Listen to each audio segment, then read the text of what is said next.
예, 안녕하세요. 예, 만나서 반갑습니다. 자, 부처님 가르침을 우리가 공부하면서 항상 명심해야 되는 게 문해, 들을 문, 지혜해. 부처님의 가르침, 이 지혜를 닦는 데 있어서 첫걸음이 문해, 들을 문, 많이 듣는 거에서 시작된대요. 그래서 자꾸 부처님의 가르침을 듣고 들어야 이게 부처님의 법이구나, 부처님의 진리구나, 부처님의 가르침이구나, 이게 차곡차곡 축적이 되는 거고요. 그리고 너무나도 놀라운 게 부처님의 가르침, 부처님 경전의 말씀을 듣는 것만으로도 공덕이 쌓이고 있대요. 공덕이 닦인다고 합니다. 그래서 항상 우리가 부처님의 바른 가르침을 닦아야 된다.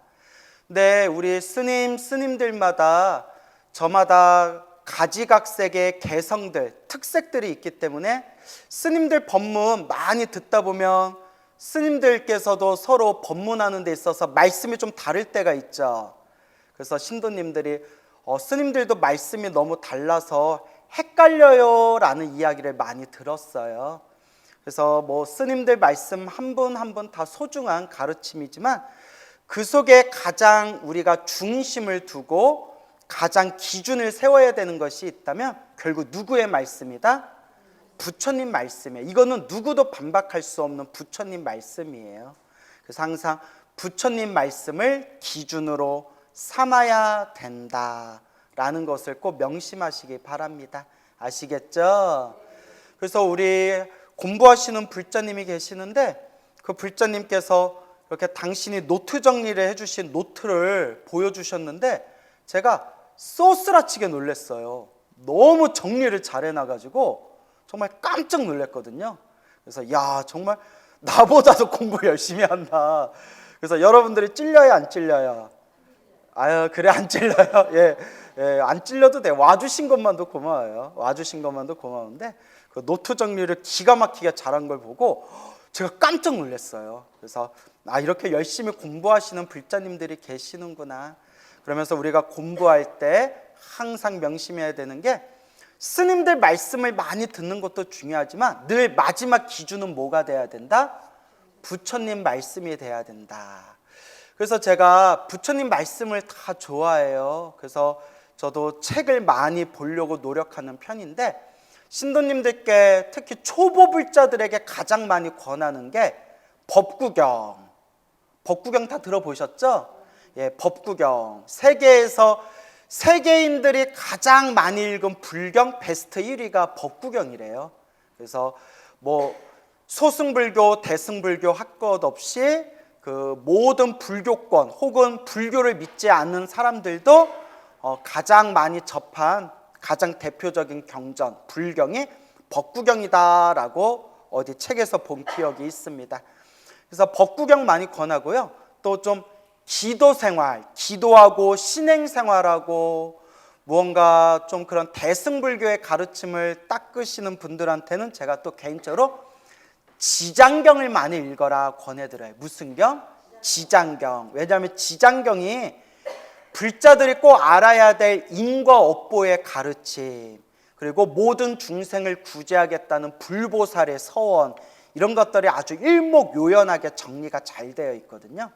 근데 사실 지장경도 기초경전이에요. 무슨 경전? 기초경전. 대승불교에 들어가는 기초경전이기 때문에 우리가 수준을 높이자면 금강경도 참 좋아요. 금강경도 좋고, 그리고 여러분 한국의 불자라면 천수경 무조건 외우잖아요. 그죠? 여러분 천수경 외워요? 못 외워요? 외워요. 이제 막 외웠나 보네. 갑자기 자신 있게 이제 막 외웠죠? 예? 그러니까 아니에요? 갑자기 외워요. 그래서 이제 천수경도 비록 천수경이 기초경전이지만 천수경 한글 내용 하나하나를 음미하고 사유하면서 읽으면 천수경이 우리 불자들이 꼭 알아야 할 중요한 내용은 천수경 안에 다 들어있어요. 그래서 천수경의 핵심이 여러 관점, 신묘장구 다라니, 준재진언, 혹은 관세음보살님의 가피와 원력, 발언, 이런 여러 가지 관점에서 천수경의 핵심을 말할 수 있지만 천수경의 가장 중요한 핵심 덩어리를 표현하자면 보리심이에요. 보리심. 뭐라고요? 보리심. 완전한 깨달음을 얻고 모든 중생을 다 제도하겠습니다 라는 그 보리심의 마음이 천수경에 면면이 깔려 있어요. 그래서 천수경 독경하고 천수경 우리말로 사경하고 천수경 강의 들어보신 분들은 천수경 내용이 정말 좋구나라는 걸 아마 여러분들의 마음에 많이 느꼈었을 거라 생각을 합니다. 천수경도 좋고 반야심경도 좋고, 근데 반야심경도 어려워요. 600부는 600권을 뜻해요. 600권 반야경의 핵심을 270자로 딱 함축시킨 게 반야심경이에요. 그 얼마나 어렵겠어요. 딱 함축시켰으니까. 그 금강경, 저도 예전에 금강경을 참 좋아해서 열심히 금강경 공부했던 적이 있었는데, 금강경도 내용이 굉장히 심오해요. 아주 내용이 심오합니다. 그래서 금강경, 그 다음에 무슨 능엄경도 있고 유마경도 있고 승망경도 있고 열반경도 있고, 정말 부처님 우리 팔만대장경은 평생을 공부해도 다 공부하기가 어려울 정도로 이 부처님의 아주 심오하고 아주 드넓은 헤아릴 수 없는 어마어마한 그런 부처님의 가르침이 팔만대장경에 꽉 차 있습니다. 그래서 우리 대한불교 조계종의 소위경전, 그러니까 대한불교 조계종을 상징하는 경전이 금강경이에요.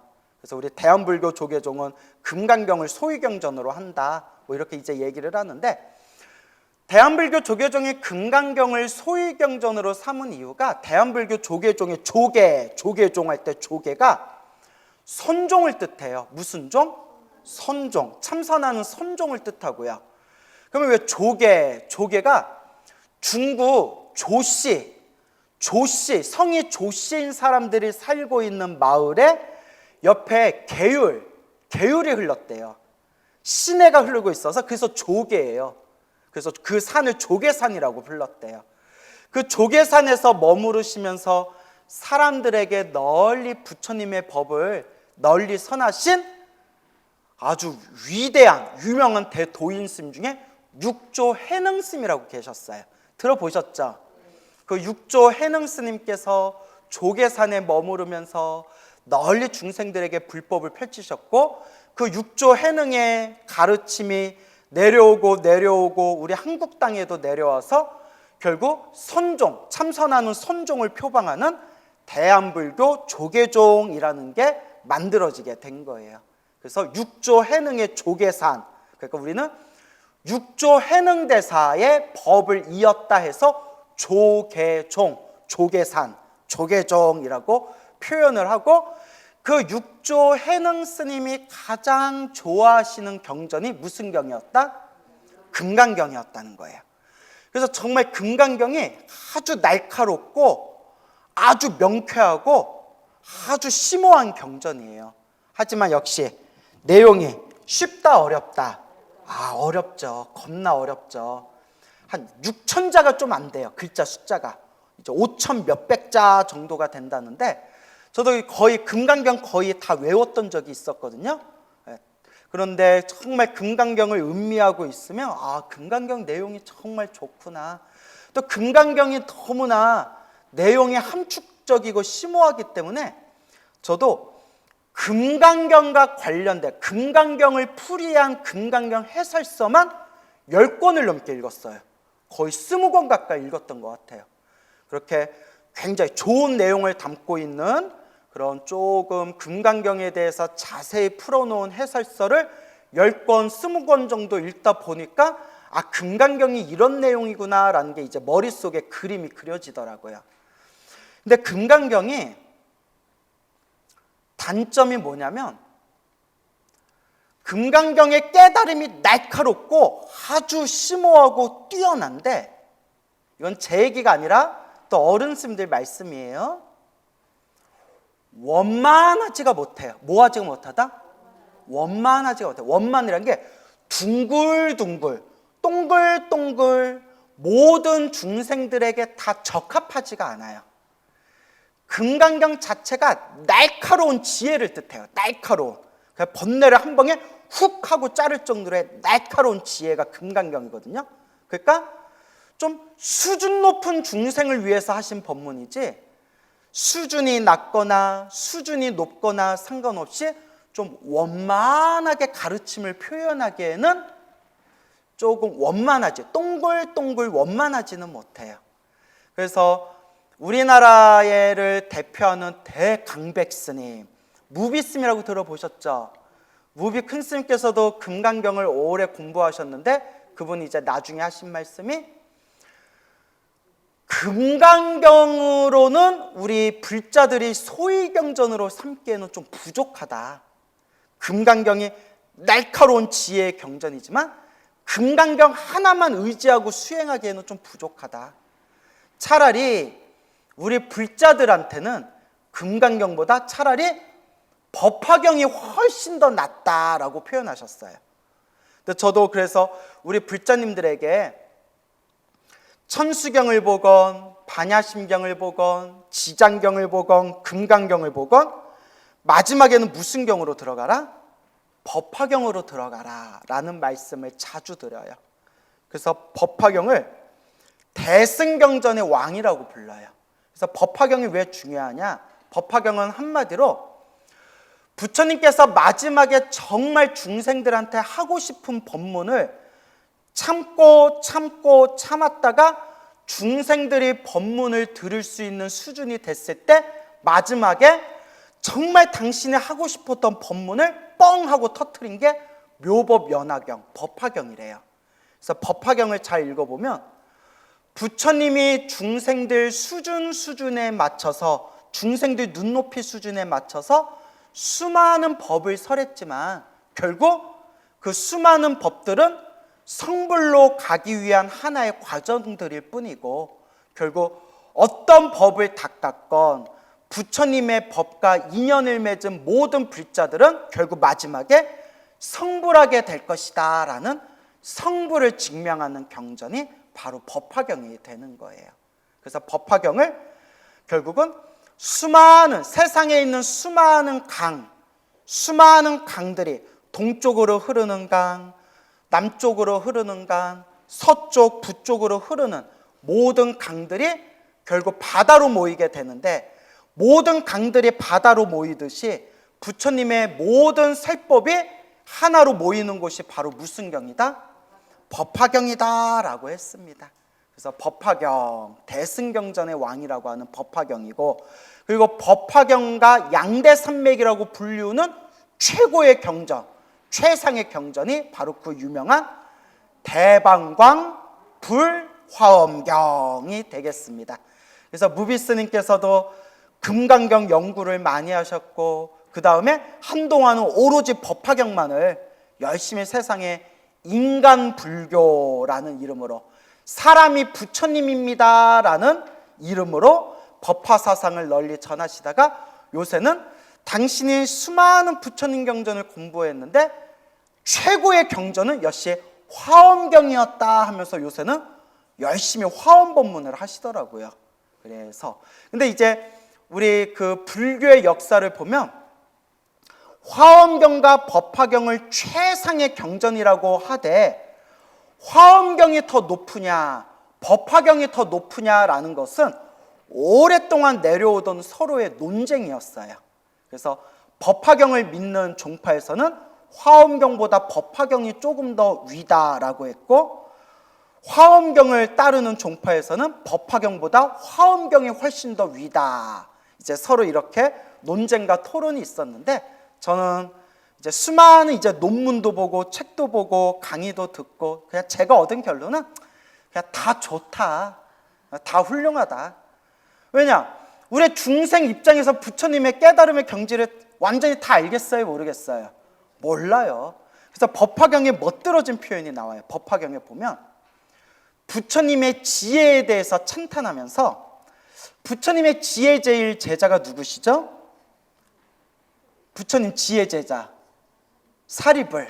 부처님 지혜제일 사립을 이 삼천대천 세계, 이 시방 3세, 이 시방 세계에, 이 모든 세계에 이 모든 세상을 꽉 채울 만큼, 모든 세상을 꽉 채울 만큼 사람들이 모두 다 지혜제일 사리불과 같은 그런 지혜를 갖췄는데, 이 시방 세계에 헤아릴 수 없는 수많은 사람들이 있고, 수많은 사람들의 지혜가 누구와 똑같아요? 지혜제일 사리불 스님과 똑같은 지혜를 갖췄는데, 사리불 스님의 지혜와 똑같은 헤아릴 수 없는 수많은 사람들이 수없는 세월 동안 서로 머리를 모아서 고민하고 생각해도 그 시방세계 사리불 스님과 똑같은 지혜를 갖춘 시방세계 사람들이 수없는 세월 동안 머리를 짜내도 부처님의 지혜를 감히 헤아릴 수 있다 없다. 털끝만 치도 헤아릴 수가 없다.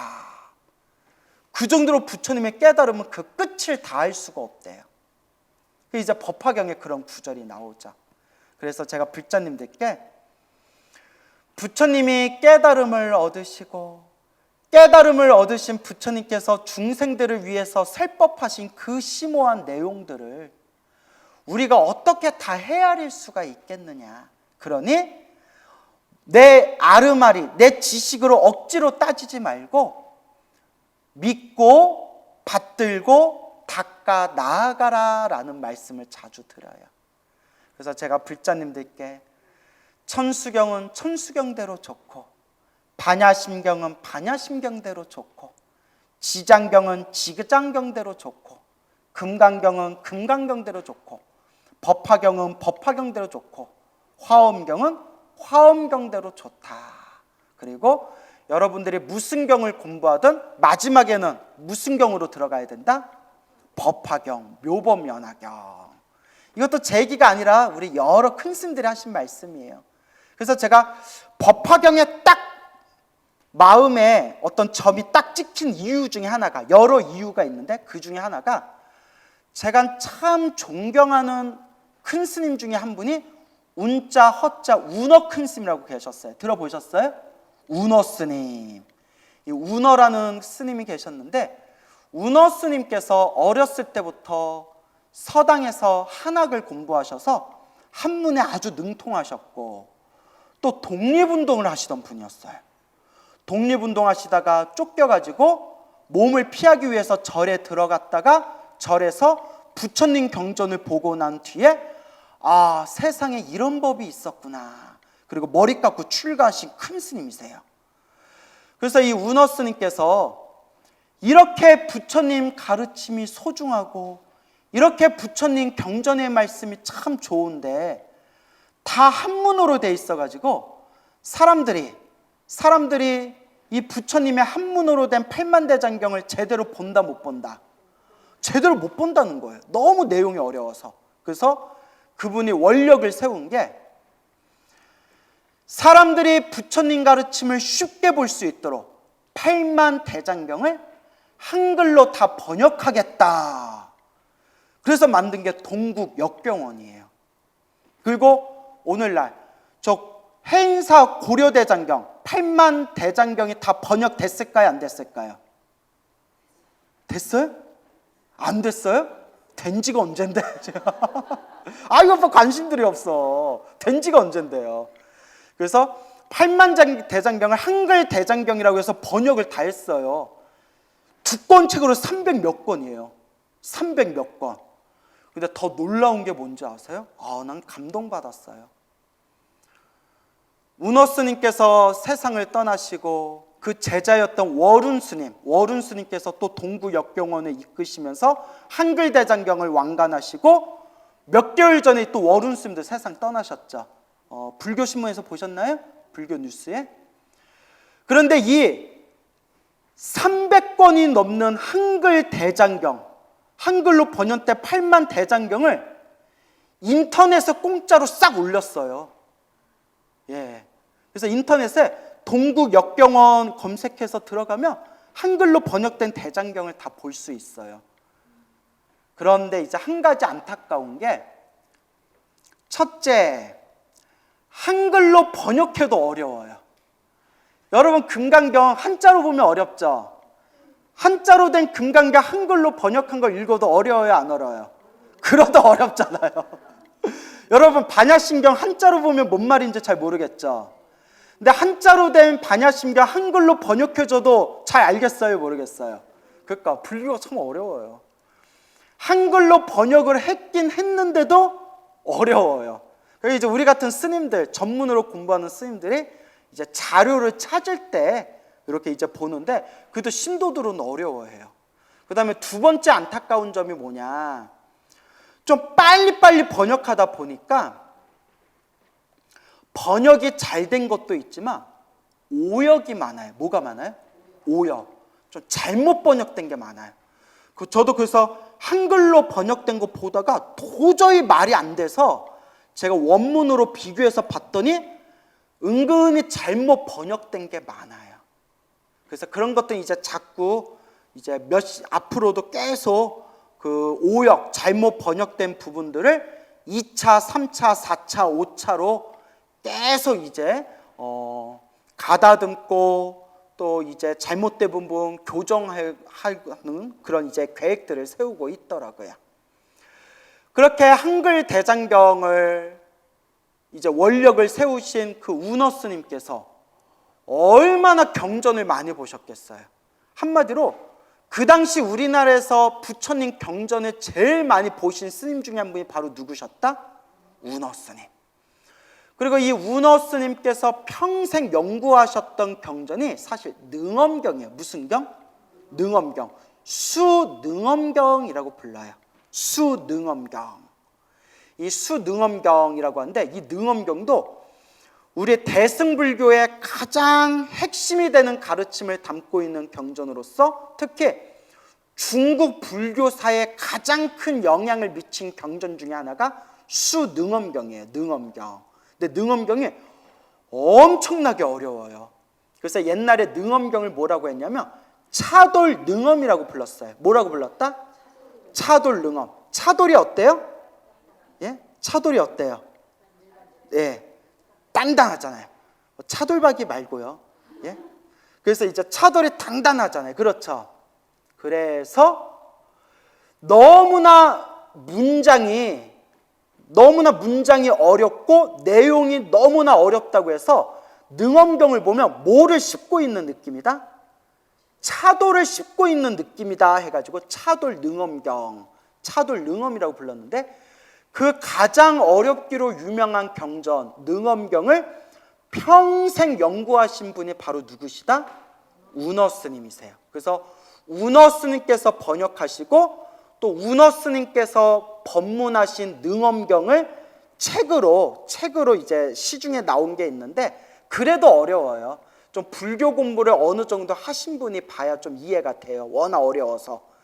그래서 저희 스님들도 능엄경 공부할 때 무조건 봐야 할 교재가 운어 스님 능엄경이에요. 그렇게 능엄경을 평생 연구하셨던 분이 바로 운어 스님이시고, 한글 대장경을 번역하시고, 아마 우리나라에서 부처님 경전을 가장 많이 보신 분 중에 한 분으로 손꼽히는 분인데, 예전에 어느 스님께서, 그분도 이름 대면 아주 유명하신 스님이에요. 인터넷 치면 나오는 유명하신 스님인데 몇 년 전에 세상을 떠나셨어요. 이 스님께서도 머리가 아주 총명하기로 유명하셨는데, 어느 날 운어 스님을 마주치게 되었대요. 운어 스님을 마주쳐서, 스님, 부처님 경전이 참 많습니다. 부처님 경전이 저 바다와 같이 많은데, 그 바다와 같이 끝을 알 수 없을 정도로 많은데, 이 수많은 부처님 경전 중에서 딱 하나만 선택해야 된다면 어떤 경을 공부해야 되겠습니까? 제가 그 내용을 딱 봤을 때 제가 무슨 경이라고 생각했을까요? 능엄경. 왜냐? 운어 스님이 평생 공부한 게 무슨 경이니까? 능엄경. 운어 스님이 평생 공부하신 경전이 능엄경이고, 운어스님이 능엄경을 굉장히 중요하게 여기셨기 때문에 운어스님께서 당연히 능엄경을 연구해라 라고 하실 줄 알았는데 운어스님께서 딱 한마디 하시더래요. 무슨 경은 꼭 봐라? 지금 제가 무슨 얘기하다 여기까지 왔어요? 화엄경? 네. 그래, 와준 것만 도 법화경 얘기하다. 제가 마지막에는 꼭 무슨 경으로 가야 된다? 법화경으로 가야 된다. 법화경 얘기하고 있었잖아요.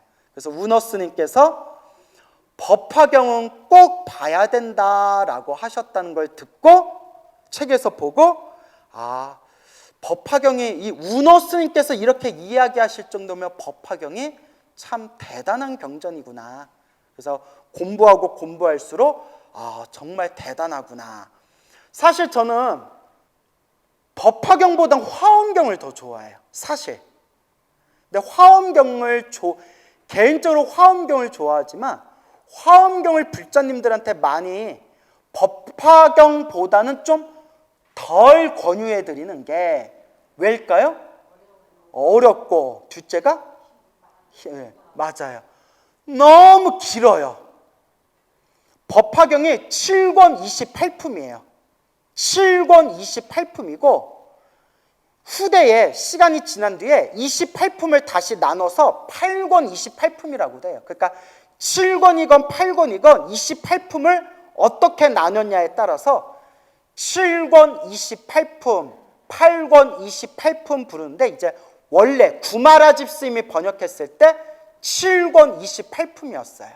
7권 28품이었는데 그런데 화엄경은 80권본 화엄경이에요. 몇 권본? 80권본. 법화경은 몇 권? 7권. 그러니까 몇 배 차이예요? 거의 10배 차이예요. 그래서 화엄경까지 다 볼 수 있으면 좋지만 언제 화엄경을 다 보겠냐. 그래서 화엄경까지는 다 못 보더라도 반드시 마지막에는 무슨 경전으로 들어오셔야 된다? 법화경으로 쑥 들어오셔서 법화경에서 말씀하시는 부처님이 정말 마지막에 정말 꼭 우리 중생들에게 전해주고 싶었던 그 법화경의 도리를 한번 공부해 봐야 된다라는 말씀을 드립니다.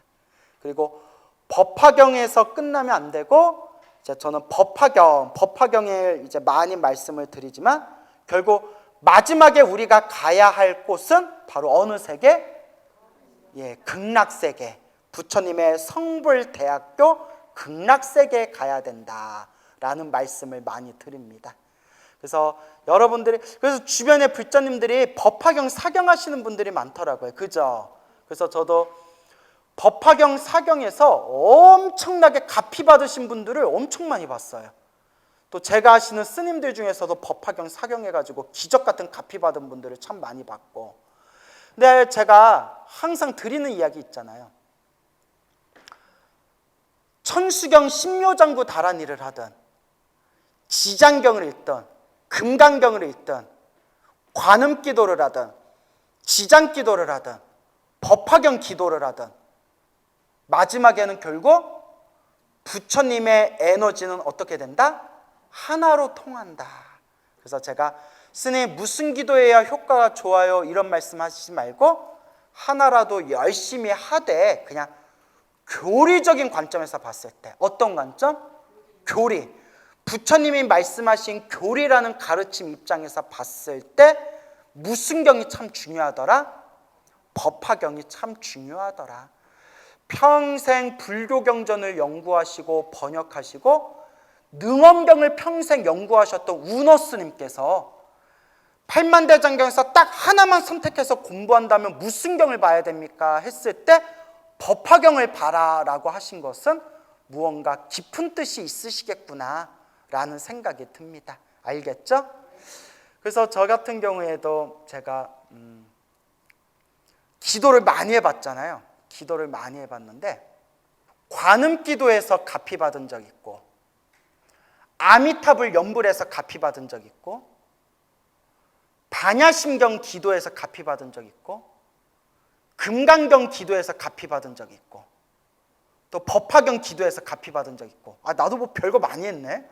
예, 저도 이제 골고루 이것저것 많이 해봤거든요. 반야심경을 이렇게 외우고 기도하고 있으면 좀 몸과 마음이 좀 투명해진 느낌이 들어요. 몸과 마음이 편안해지고 좀 맑아지는 느낌이 들어요. 뭔가 맑고 뭔가 명료하고 분명한 느낌이 들어요. 저 개인적으로. 그 금강경을 이렇게 금강경 외우고 금강경 기도를 하면 좀 밝아지는 느낌이 들어요. 그 느낌이 뭔지 아시겠어요? 근데 이건 그냥 제가 느끼는 거예요. 왜냐면 사람이 느끼는 거는 저마다 느낌이 다르니까. 금강경은 뭐가 이렇게 밝아지는 느낌이 들어요. 밝아지는 느낌. 그리고 제가 아미타경을 한동안 열심히 외웠거든요. 아미타경 외우고 무량수경 이렇게 볼 때는 맞아, 빨리 극락세계 가야겠다라는 믿음이 솟구쳐요. 극락세계 가야겠다라는 믿음. 그런데 법화경을 기도하면 뭔가 묵직한 느낌이 들어요. 뽕 맞았나? 약을 먹었나? 사실 법화경 기도하면 뭐가 묵직한 느낌이 들어요. 정말 묵직한 느낌. 여러분 그렇게 기도할 때 그 서로 좀 저마다 다른 기도의 에너지 이런 거 느껴본 적 없으세요? 와주신 것만 더 고마워요. 결국은 하나로 통해요. 결국 지장경 기도는 많이 안 해봤어요. 지장경 경전은 지장보살님은 어떤 분이신가, 또 사람들에게 지장보살에 대해서 법문하려고 지장경을 읽어는 봤는데 지장경 기도는 안 해봤어요. 무슨 말인지 아시겠죠? 근데 지장경 읽으면 지장보살에 대한 감사함이 느껴지죠. 고맙고. 근데 제가 금방 말씀드렸잖아요. 관세음보살 연부라고 아미타 연부를 해보고, 그 다음에 금강경 기도, 반야심경 기도, 그 다음에 법화경 기도해보고. 근데 이제 그런 느낌들이 있더라고요. 그래서 저마다의 느낌이 있지만, 그리고 제가 느낀 게 아미타 연부를 하면서 금강경 기도를 열심히 했을 때, 제가 예전에 저기 서울 송파구에서 작은 포교당 했었다라는 말씀 드렸죠. 포교당을 했었고, 하도 포교당에 신도가 없어가지고 한 달 공과금, 월세랑 공과금 내기도 뻑뻑했다라는 말씀 드렸죠. 지금 같았으면 근데 이제 그때는 이제 지금처럼 사람 되게 많이 알려진 때가 아니라서, 그때 정말 아미타 연불, 그러니까 매일매일 금강경 기도하고 남는 시간에 계속 아미타 연불을 했거든요. 그때 엄청 가피를 크게 받았고, 그 전에 제가 또 관음기도 열심히 했었을 때 그 관세음보살 가피가 은은하게 있었던 것 같고, 이런 거 얘기하면 한도 끝도 없죠. 그러니까 아미타 연불하고 금강경 연불하고, 또 제가 저 화계사에 있었을 때 부처님께 절하면서 반야심경 기도를 많이 했어요. 한글로 외우면서, 우리말로 외우면서 부처님께 절을 하면서 반야심경을 계속 외우면서 절을 했고, 마음속으로 외우면서, 또 한동안 제가 법화경에 뽕이 충만해가지고 법화경을 외웠던 적이 있었어요. 통째로. 그래서 다는 못 외우고 앞에 서품 부분 있죠. 서품을 거의 통째로 외웠거든요. 그때 법화경 서품 외우고 법화경 기도할 때도 엄청 크게 가피를 받았던 것 같아요. 그러니까 제가 다른 분들 기도 가피 받은 수백 가지 이야기도 알고, 저 스스로도 제가 기도해서 체험한 것들을 이렇게 이제 제가 성찰해 보면, 결국 무슨 기도가 더 낫다라는 것보다는 하나라도 어떻게 하는 게 중요하다? 그렇죠. 간절하게 하는 게 중요해요. 그래서 제가 골고루 가피를 받아봤어요. 관세음보살 기도할 때도 가피 받아봤고, 아미타 연불할 때도 받아봤고, 금강경 기도할 때도 받아봤고, 반야심경 기도할 때도 받아봤고, 또 법화경 독송할 때도 받아봤고. 그래서 모든 불보살님을 향한 기도의 에너지는 하나로 통해요. 그래서 제가 경전 공부를 할 때는 골고루 보셔라. 하나만 보면 안 돼요. 하나만 보면 우물한 개구리에 빠져버려요. 저 주변에 보면 금강경만 최고다라는 사람들이 있어요. 안 돼요. 그러면 안 돼요. 또 어떤 사람은 법화경만 최고다라는 사람이 또 있어요. 절대 그렇지 않아요. 아니, 법화경만 최고고 금강경만 최고면 부처님이 뭐하러 아함경을 설하셨고, 뭐하러 유마경을 설하셨고, 뭐하러 다른 수많은 경전들을 설하셨겠어요. 부처님은 중생들 눈높이에 맞춰서 다 설하신 거거든요. 그러니까 부처님 경전은 하나하나 그대로 소중한 거예요. 그렇죠? 그래서 골고루 부처님 경전을 보시되 내가 의지하는 경전 하나를 딱 중심을 세워놓는 게 좋아요. 나는 천수경이 좋다면 천수경을 중심으로 하되 지장경도 보고 금강경도 보고 법화경도 보고, 나는 지장경이 내 스승으로 삼겠다 하면 지장경을 중심으로 삼되 천수경도 보고 금강경도 보고 법화경도 보고, 나는 금강경이 중심으로 딱 세우겠다 하면 금강경을 스승으로 삼되 금강경을 스승으로 삼은 그 중심 속에서 천수경도 보고 지장경도 보고 법화경도 보고. 무슨 말인지 알겠죠? 골고루 경전을 봐야 우물한 개구리에서 벗어나요. 그래서 여러분, 우리가 공상당 싫어하잖아요. 그렇죠?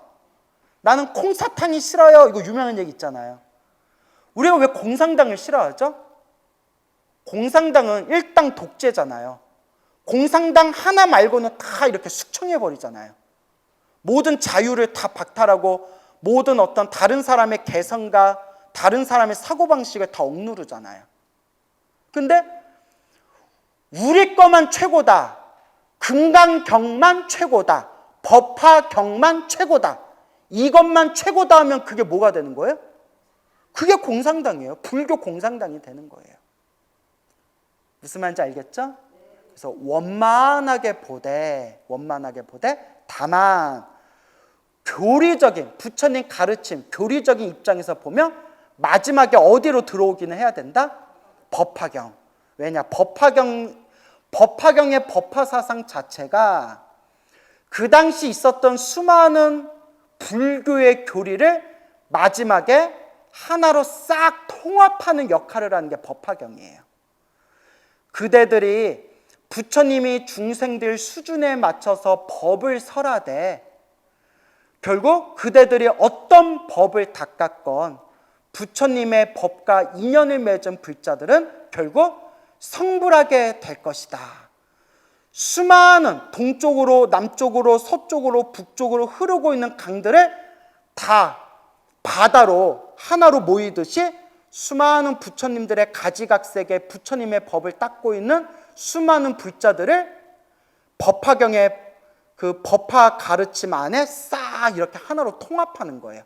그걸 법화경에서 뭐라고 하냐면 일불승. 들어보셨죠? 워낙 유명해서 일불승.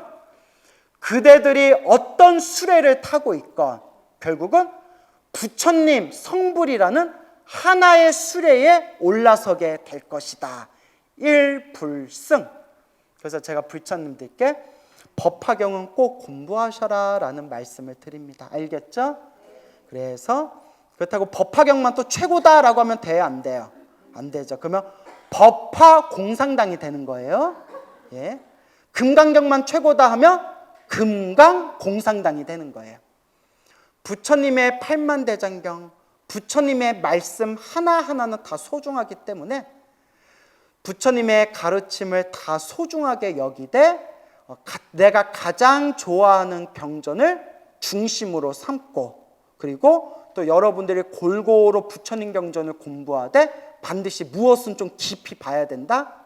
법화경을 깊이 봐야 되고, 여유가 있다면 뭐까지 보면 더 좋다?